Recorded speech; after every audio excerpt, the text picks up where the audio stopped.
Welcome back to Alden Vaults. I'm your host Mike. And How It's Named is a series looking at the origins of the streets names around Chadderton, and also we take a look at the history and anything else relating to the street history that we need to know of. So today is episode 5, hasn't that come around quick, of How It's Named, and we're focusing on Marland Street, a little side street off Turf Lane in South Chadderton. And the history of Marland Street is quite interesting, as it commemorates a local Holden family who lived in nearby Chadderton on Hollinwood, and also has a connection with the Bower Colliery. So we'll find that out later in this video. So I usually start with the history of Marland Street, but I'm not going to go into detail with the history of Marland Street as it is, because it's pretty much mirrors the same as the other streets we've already covered in the area. Like we did with Chestnut, Barnsley, Ashton Crescent, Ashton Street. The only thing I wanted to say is Marland Street did have houses when it was built around the same time as Ashton Street and Barnsley Street, around 1890. And I have now semi-found out when the houses, why there's no houses now on Marland Street. Marland Street houses suffered the same fate as Ashton Street following the collapse or the partial demolition of the terraces on Turf Lane, and the new houses that were built to replace them on Turf Lane was a bigger footprint, meaning the houses on Ashton Street and Marland Street had to go, had to be demolished. So that's pretty much the history of Marland Street in general. One thing to note is Marland Street on the 1938 map of Ordnance Survey shown Marland Street being known as Housley Avenue when that was built, but that was later corrected back to Marland Street in the later editions of the Ordnance Survey map. So before we carry on, let's look at the origin of the name of Marland like we do with all others, because majority of the streets are named after family names. So this one is no different. The surname Marland, if I look down here, it's just so I can have my notes, because I've got notes down here.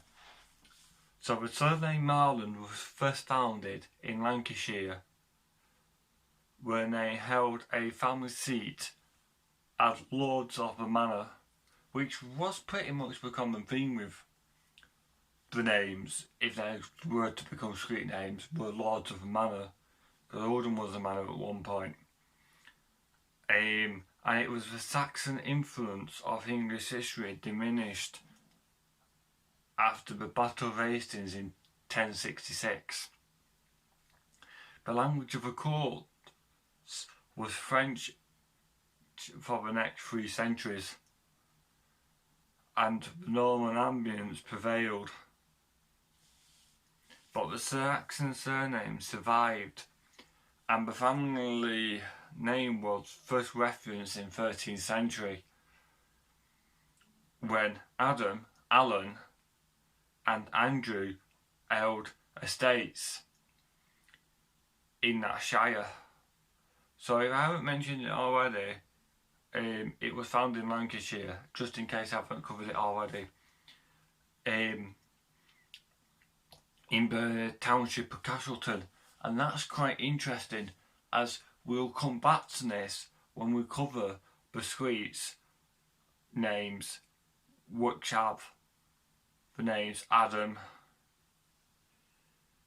Alan and Andrew and Castleton, as it all ties in with this Marland Family, and it's the first one we found where there's actually been names commemorate every single one I've just mentioned. And the variant of the name is Martley, Martley,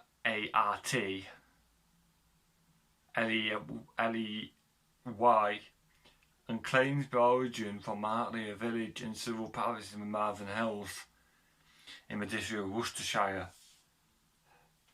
So the next one, I'm going to have to look down on my notes on this one, so if I'm not looking at the camera, I'm reading you the notes as they are on the document, as this is a story I wanted to share with you.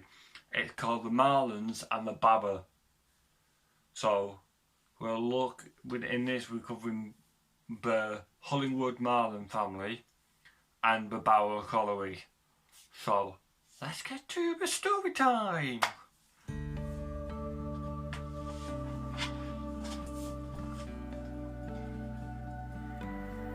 So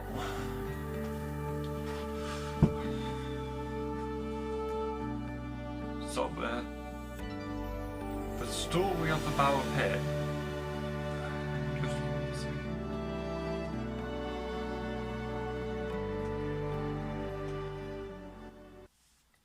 There we go.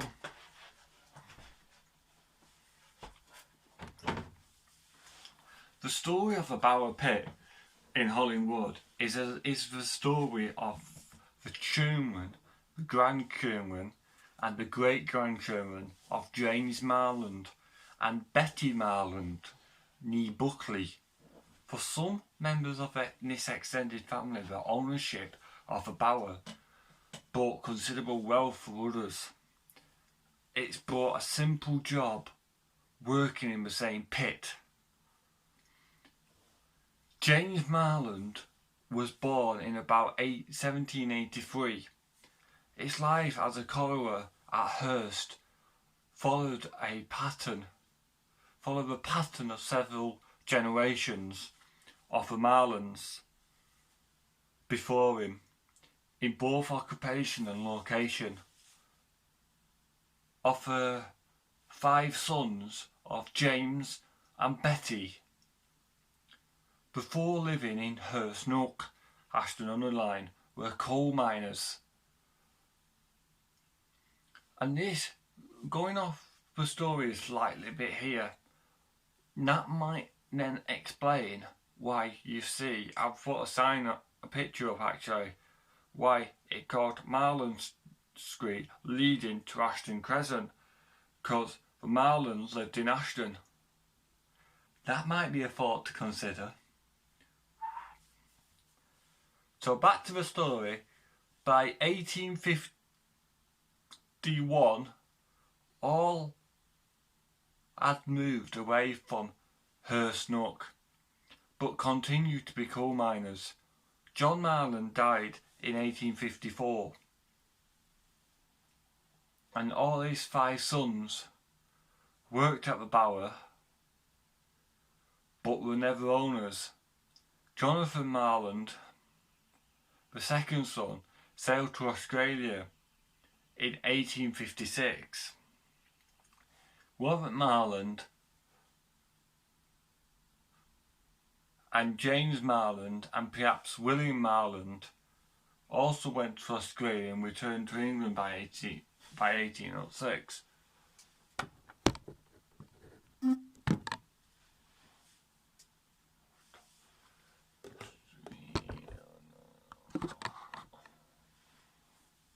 That should be better. You can see me now. Someone keeps putting 50p in the meter for me, please.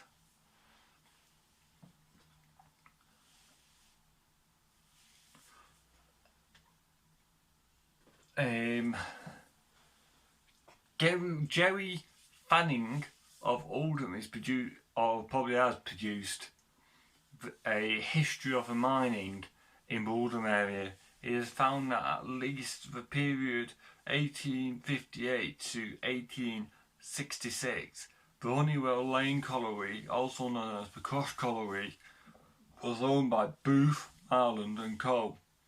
Since the colliery was at the junction of Hollinwood Lane and Broadway Lane, now known as Ashton Road.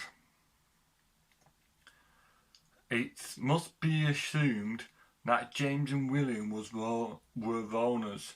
In addition, the Olden Times report on 30th of March 1861 shows Booth, Marland and Co. taking ownership of the Bower Lane Colliery in Hollinwood. However, a different mine record for 1861 shows the proprietors of Bower Colliery as Marland's, Bailey and Booth. It appears that James, William and Robert had acquired significant capital by late 1850s to invest in the Bower in the early 1860s, and having only just acquired the Bower, they had not moved to Hollinwood and Failsworth by 1861. James lived at Bower Lane, now known as Hollinwood Avenue, in 1863, according to the Burgess Roll, and was at the Firs, Ashton, in 1871 dictionary, and when he died in 1872. In addition, his eldest son, John, held 3 sons born in Oldham area in the 1860s and was probably at the Grange Hollins. I suspect that they were all still involved in the Bower in 1871. His 4th son, Robert, is described as the colliery proprietor, presumably of the Bower. The 2nd son of James and Betty, William Marland, lived close to Bower at Olive House and was the colliery proprietor. However, his eldest son is described as the colliery manager there. The reference to James, William and Robert Marland as owners of the Bower Pit continues until at least 1883, becoming W&R Marland by 1889. James Marland died on the 12th of July 1872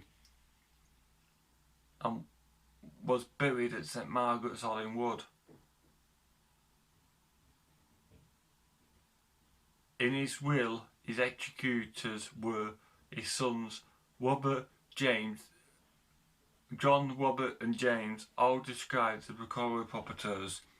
The success of the Bower is indicated by the fact that he left a son of just under £14,000 following his death there, and is evidence that his sons sold their interest in the Bower to William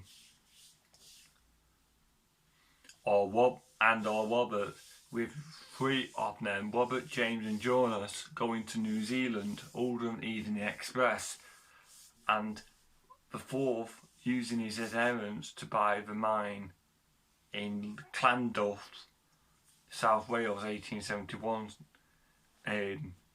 census. If you can hear background noise, it's not a problem.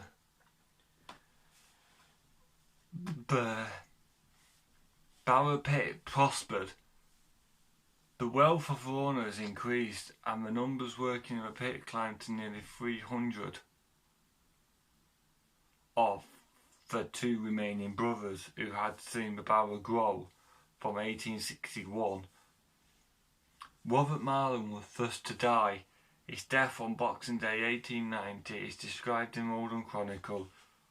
Although the article describes him living at Henshaw House, Chadderton, his will refers to Henshaw Lane House, Hollinwood. He left £127,793, 9 shillings, 1 penny, which equivalents in 2017, sit down, you may need to sit down for this, £10,485,363.46. And you might see a picture pop up on the screen now of what that would buy you with that money.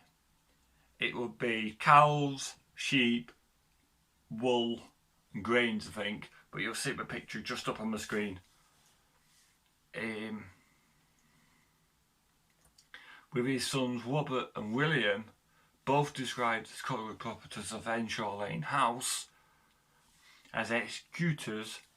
Ironically, his son William did not enjoy his inheritance, dying only 6 months later at Henshaw Lane House, which is Henshaw Lane, leaving 24,412 14 shillings 7 pennies, which equivalents in 2017 to 2,003,047 34p. The second original owner, William Marlon, died in 1899. He lived at Olive House in Failsworth through the Bower Colliery, Chadderton.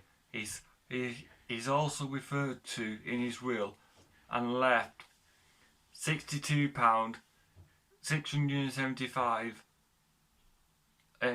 £19 shillings and 6 pennies, which equivalents to £5,142,519 and 88 pence in 2017. These are all approximates. His executors included his son Amos Moss, who died in 1915, Amos' wife in 1917. Both lived at Olive House. Both include executor George Collett, a cotton spinner. Ironically, George Collett, who was to end the story of the wealth created by the Bowers, and to leave a sum of £1,600,000 many years later.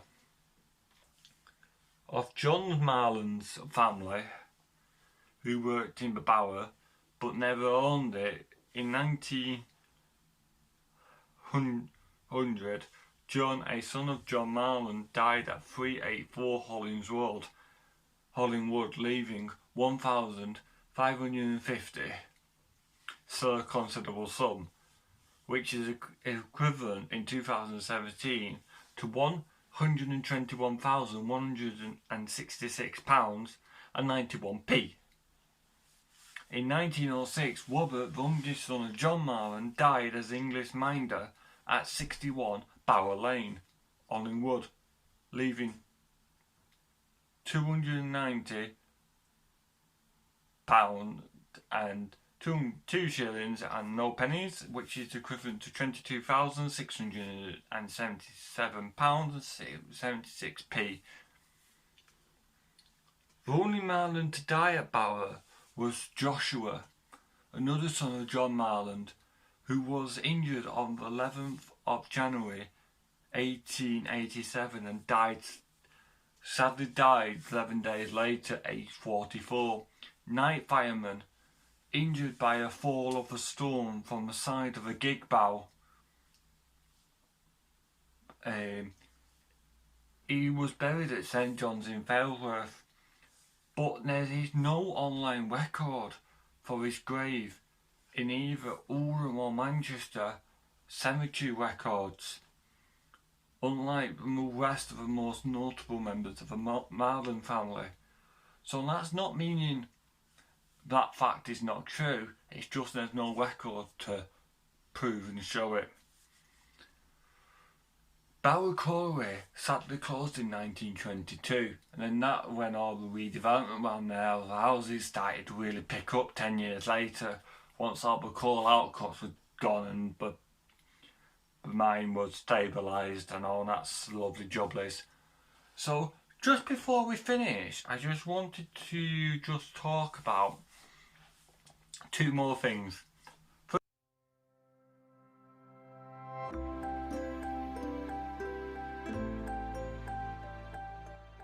First one is Henshaw Lane House. Henshaw Lane House is surprisingly still standing today from mid 1800s on Henshaw Lane. Henshaw Lane has been severed. It used to connect Bower Lane, Long Lane, and previously known as Turf Lane back in the day. The house is now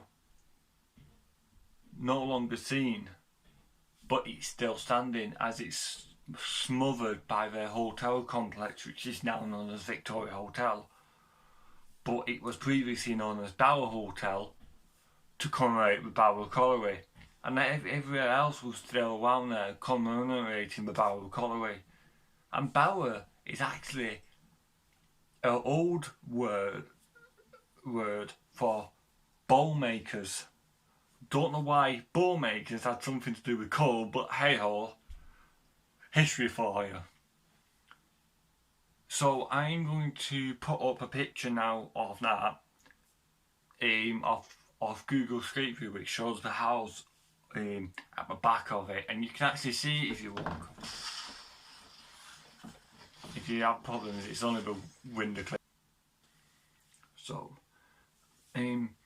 to most of the Marland family who lived in and around Hollinwood has been laid to rest at Hollinwood Cemetery, and I would have loved to get some clips of the memorials at Hollinwood Cemetery, but due to recent privacy issues with Marlon Vaults and its project, I don't risk the chance of privacy breaches anymore by doing video within the cemetery. So I'm hoping at some point down the line that my fellow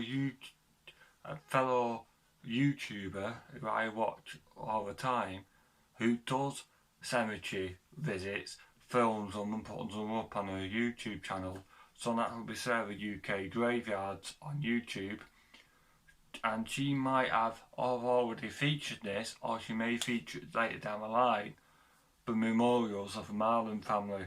But what I'm going to do is just talk about them and give them roughly when I know they died and how old they was and where they lived.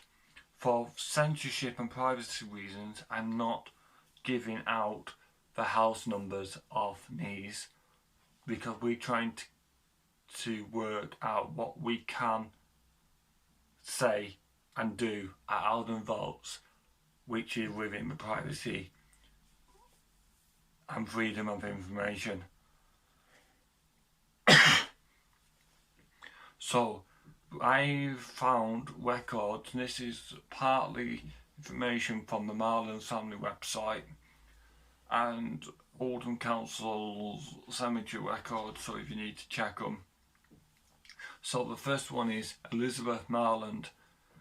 The records date, she's died on she was buried on 6th of June 1891 at 72 years old, Olive House. The next one was Job Marland, 2nd of June 1891, 40 years old, at Olive House. And you used to have, I don't know if it's relevant to Job Marland, but nearby Hollinwood Cemetery, don't know if it will be actually still there today, but there was a place called Job Farm, could be named after Job Marland. The next one is William Marland, 16th of August 1899, 84 years old, off Oldham Ward in Failsworth. Then the other one is Robert William Marland, 22nd of October 1955, 66 years old, Windermere Road in Blackpool. And this is quite interesting. Many other people who are quite commonly known and recognised in Oldham have either spent their later life in Blackpool, the likes of Bobby Ball. It was not a place outside what is it called? Near St Anne's, that way. we've had, and it's always been a connection with Blackpool and Oldham because of the rakes and stuff, but most of the people seem to move from Oldham to Blackpool. And then you got Martha Marland, on 14th of June 1984, 95 years old, off Fermill Road in Blackpool. And then the last one is Robert Marland, 1906, 60 years old, at 61 Bower Lane, Chadderton. Yes, so hopefully our friend on Sarah UK Graveyard will be able to show some of these memorials at Hollinwood Cemetery. So that's all we have time for today, folks. It's been a nice length video. It will obviously be cut out. We have a bit of interruptions and stuff. But if you enjoyed this video, we're doing many more, and we will be taking requests, but don't feel like you need to give us requests. We are aiming to do, or I'm aiming to do, all 4,200 streets at a time, but we couldn't cover it with restrictions. I'm doing them on the grid based things, and at the moment we've done the grid, which is bounded by Long Lane, Turf Lane and Henshaw Field. We're doing that grid. Then the next grid we will be focusing on is the Turf Lane, Long Lane and Broadway grid. Around that area we'll be focusing on them streets very shortly. So if you'd like to just consider subscribing once again, liking, commenting and sharing this video to tell people this is a great video to watch. And I'm always looking at improving these videos.